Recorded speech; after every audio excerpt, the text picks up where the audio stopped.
Hey everyone, this is Matt, and welcome to Space. No, it's Kerbal Space Program. No, this is Kerbal Space Program. I love this game. I've been playing it for about 3 or 4 months, and I've just never really thought to even record a video. But after the previous Mod Ventures episode, I was just kind of like, well, let's do it. Let's record one, and yeah, it should be pretty interesting. I'm, like I said, okay at this game, I guess. Right, so let's start game. This should be a completely fresh start here. So this is our space center here. This is the launch pad over here in the back. And then down here, this is the vehicle assembly building. Across to the side is the space plane hangar, and then there is the tracking station. Now, if we hit the tracking station, you kind of get to see Kerbin here.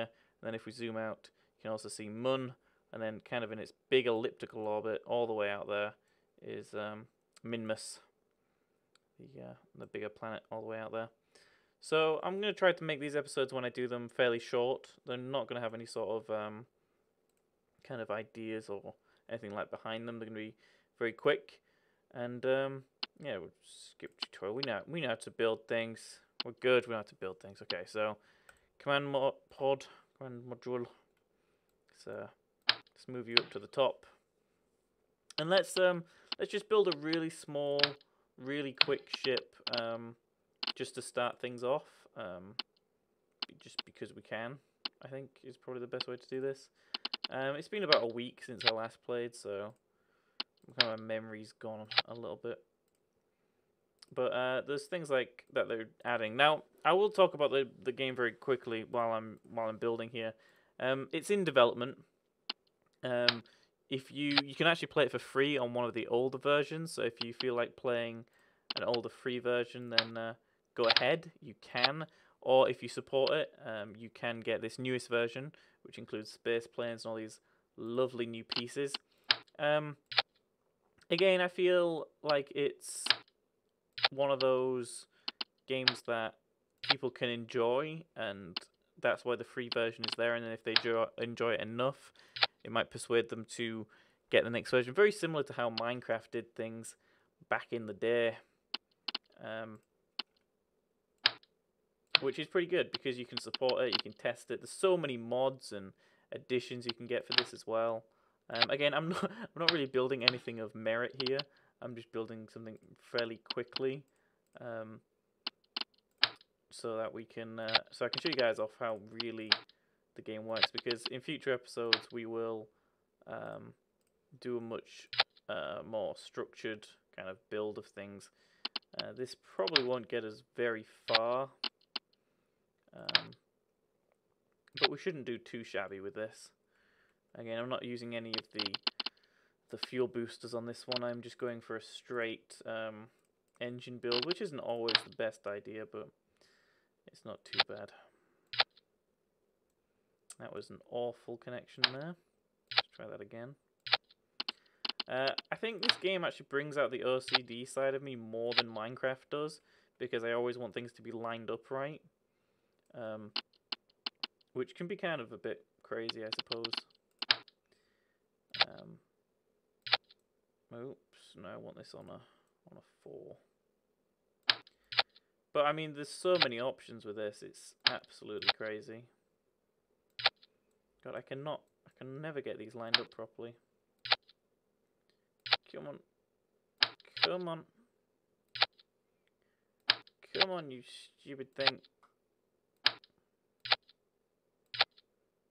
Go on. Right, I'm going to throw you away. I'm going to try again. Just try it from the top down. There we go. That's what I wanted. And there we go. So there we go. That's our first little spaceship. Let's give it the name. Let's call this the FyreUK Mark 1. Let's give that a save and take it to the launch pad. Okay, so here we go. This is the Firecraft here, ready to go. Now I just had to stop and restart because the volume of when the engine set off was so loud that it pretty much drowned me out completely. So first things up, we're going to put throttle all the way up. I do that by pressing my shift button. Now RCS and SAS thrusters and force correction aren't. I haven't put any on the ship yet, so we don't have any winglets moving or anything yet. This is just a very simple rocket design that we're just gonna kind of see what's gonna happen. So here we go for space. It's still very loud. I'm still gonna have to talk relatively close to my microphone, but here we go. I'm controlling this just with WASD to keep it auto-corrected here. But here we go. You can see it's going up and it's doing pretty well. I mean, it's got enough fuel to probably get to the upper atmosphere here. It's not the best rocket design ever. We're switching to the other fuel tanks now. But again, this game overall looks very good. I am now trying to talk very loudly, just so that I can be heard over the loudness of this. Just for reference, the actual game volume of the spacecraft is on 5%. That's lower than Minecraft, although that's loud as well. Maybe my microphone is just very, very quiet, I am not sure. Anyway, I will talk at this volume because this is very loud. So we have our Kerbins down here, Kerman, Billsby, Sidner, and Irwell. They're all looking fairly worried, but I am not worried at all. We're going through the atmosphere here. You can see everything going on here, and our speed is down at the bottom as well. Once we get through this first atmospheric stage, we will be a little bit better. And there we can see the station we just launched from down there. We're not going too fast, but we're not doing too bad either. Again, this isn't a very good rocket for anything. It's just a very simple design that we will be expanding upon later. And my auto-correction here, without any of the SAS or RCS systems, is quite difficult. It is quite difficult to keep this thing straight. They're onto the last fuel systems down there, and things are getting a little bit quieter now, which is always good. So here we go. We are about halfway on the fuel of this this final stage here. So it's the furthest stage, not final, the first stage. There we can see Mun over there. Mun. The Mun. I'm going to auto-correct this myself a little bit here. It's difficult when you don't have locking with the SAS, but we'll talk about more about the SAS things in the next episode. So here we go, we are going up beyond the very powerful gravity of closeness. We're going through the atmosphere. We're pretty far through the atmosphere now, up at the top of the sea. It's quite high. And the fuel's gone. And there we go, that's it. Finally, some silence. I'm actually going to disengage this lowest section now and go through onto this next section. And we'll boost this way. Oh, it's a bit tricky. So there we go, that's kind of our atmospheric thing there. We're spinning around like crazy because we don't have any SAS, so it's very difficult to control at this point. But if you want to see where we are, that's where we are, out from our humble little planet. Not a bad little turn. I'm just going to burn. I'm going to try to just get a slight little bit higher. Where is our other half gone? I have no idea. We're just spinning like crazy now. It's really not designed for much, but I'm going to try to not die here, and I'll put us kind of in a way to get back down to the ground here. Try to do a splashdown in the ocean. So I'm actually going to detach from that. It should be pretty soon. I've already detached from it, but the burn is going crazy. Push me down! See, this is the now downside of creating a rocket in the way I did to show you guys. It worked pretty well in the atmosphere, but as soon as we get up here, its maneuverability is pretty much nothing. You spin me right round. Oh, nope. Goodbye. Firecraft. Mark 1 debris. So, I don't know if we can warp. There we go. Let's speed up a little bit. We're actually going out. Okay.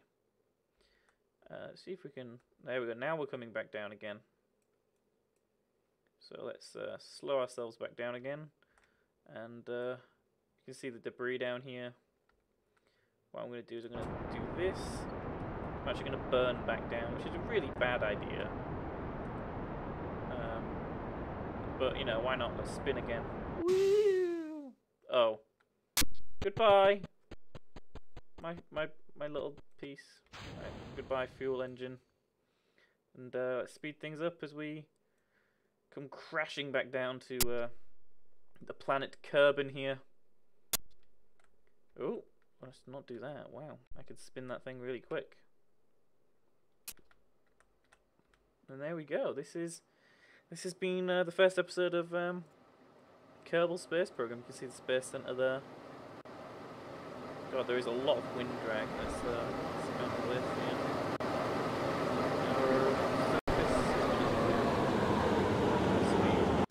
Wow, that got loud.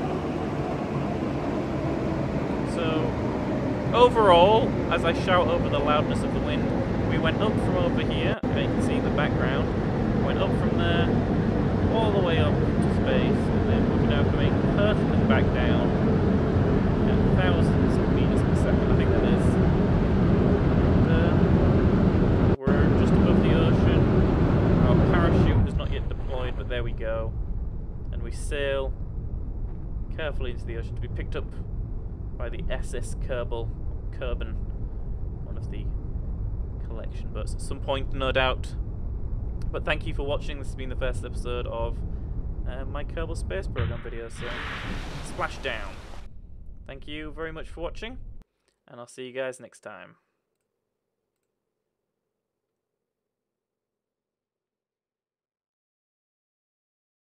That is very loud! I cannot hear anything!